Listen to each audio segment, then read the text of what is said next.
గుంటూరు జిల్లా YSRCP SC cell జిల్లా ప్రధాన కార్యదర్శి దేవరకొండ నాగేశ్వరరావు రాష్ట్రంలో మరోసారి సీఎంగా జగన్మోహన్ రెడ్డి ప్రతిపాడు నియోజకవర్గంలో బలసాని కిరణ్ కుమార్ ఎమ్మెల్యేగా భారీ మెజారిటీతో గెలుపొందాలని తన నివాసం వద్ద నుండి బెజవాడ కనకదుర్గమ్మ గుడి వరకు కాలినడకన దీక్షను చేపట్టారు. ఈ సందర్భంగా వారు మాట్లాడుతూ రాష్ట్ర ప్రజలు సుభిక్షమైన పరిపాలన అందించే వారికే తమ ఓటు వేశారని, రాబో రోజుల్లో అమ్మవారి ఆశీస్సులతోటి ప్రజలు సుఖ సంతోషాలతో ఆయురారోగ్యాలతో ఉండేలా ప్రత్యేక పూజలు చేయించుటకు వెళ్తున్నామని వారు తెలియజేశారు.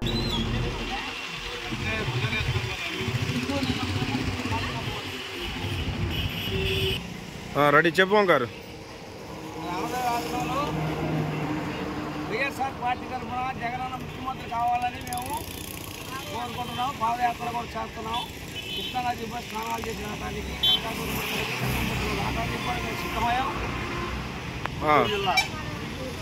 గుంటూరు జిల్లా పచ్చిపాటి నియోజకవర్గం రంగలాపాలెం గ్రామం వైఎస్ఆర్ బొమ్మ దగ్గర నుంచి కనకదుర్గమ్మ గుడి బెజవాడ బలసాని కిరణ్ గారు భారీ మెజార్టీతో గెలవాలని సంకల్పంతో అమ్మవారి ఆశీస్సులు ఆయన మీద ఉండాలని కోరుకుంటూ పాదయాత్ర చేస్తున్నాం.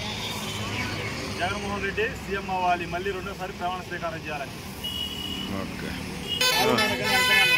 గుంటూరు జిల్లా పచ్చిపాటి నియోజకవర్గం రంగలాపాలెం గ్రామం వైఎస్ఆర్ బొమ్మ దగ్గర నుంచి విజయవాడ కనకదుర్గమ్మ గుడి వరకు కాలినడకతోటి బలసాని కిరణ్ భారీ మెజార్టీతో గెలవాలని, అమ్మవారి ఆశీస్సులు ఆయన మీద ఉండాలని, జగన్మోహన్ రెడ్డి మళ్ళీ ప్రమాణ స్వీకారం చేయాలని సీఎంగా కోరుకుంటూ కాలినడకతోటి విజయవాడ చేపడుతున్నాం. అంతేనా తోటి దీక్ష పడుతున్నాం.